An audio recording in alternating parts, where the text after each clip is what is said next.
আমি এই অভাগীর খবর নাও না, কি দোষের লাগিয়া গিয়াছো ছাড়িয়া।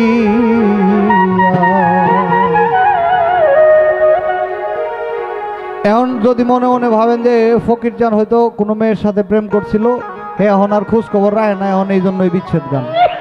সাধক এইখানে লক্ষ্য করে লেখে নাই, মায়ের গর্ভে যখন ছিলাম, আছে মায়ের গর্ভে যখন ছিলাম আমরা প্রতিটা মানুষ, মায়ের গর্ভে একজন খেলার সাথী ছিল আমাদের, সেই খেলার সাথী হচ্ছে আল্লাহ স্বয়ং। যখন 10 মাস 10 দিন পূর্ণ হয়ে গেল, কিছুদিন আগে বলতেছে, হে বান্দা তোমার এইখানে থাকার সময় শেষ, তোমাকে পরবর্তী স্টেশনে যাইতে হবে। বান্দা বলল, আমরা বললাম আমরা যাইতে রাজি না। আল্লাহ বলে অবশ্যই যাইতে হবে, ওইখানে তোমাদের যাইতেই হবে। তখন আমরা একটা ফয়সালা করেছিলাম আল্লাহর সাথে, হে আল্লাহ আমি যাইতে রাজি আছি, যদি তুমি এইখানে যেভাবে আমার খেলার সাথী হিসেবে ছিলে, যদি দুনিয়াতে যাওয়ার পরে তুমি আমার খেলার সাথী হিসেবে থাকো, তবে যাইতে রাজি আছি। কিন্তু দেখা যায় আমরা যখন দুনিয়াতে আসি, সেই খেলার সাথী সেই দীনবন্ধু আর সামনে থাকে না, যেই বিরহে প্রতিটা বাচ্চা ওয়া ওয়া করে 2-3টা চিৎকার দিয়ে থাকে। এই জায়গাটা হচ্ছে মূল হাকিকত। তাই সাধক লিখেছেন, দেখি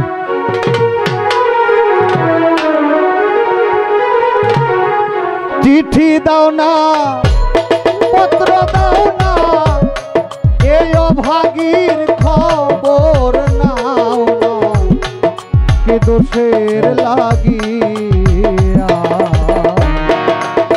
তো ছাড়িয়া। বন্ধুরে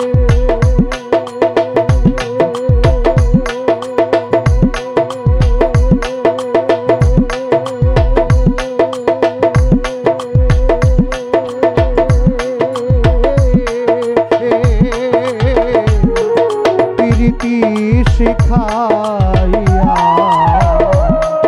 গিয়া তো ছাড়িয়া।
রইয়াছে ঝুলিয়া,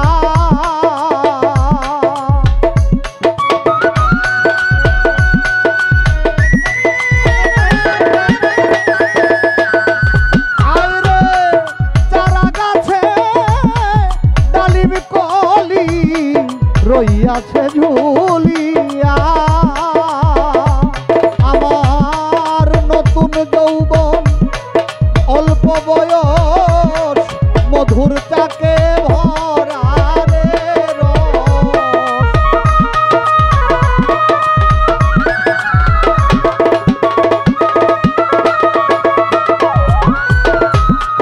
নতুন যৌবন অল্প বয়স, মধুর চাকে ভরা রে রস, খাইলা না আসিয়া গিয়াছ ছাড়িয়া। বন্ধুরে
ভাঙিলে সব অন্ধকার, রূপ মাধুরী পাই না রে তোমার।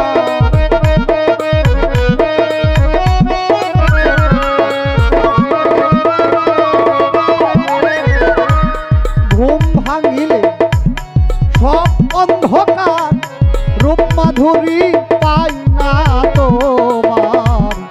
বালির ভিড়ায় কান্দিয়া দিয়াছ ছাড়িয়া বন্ধুরে।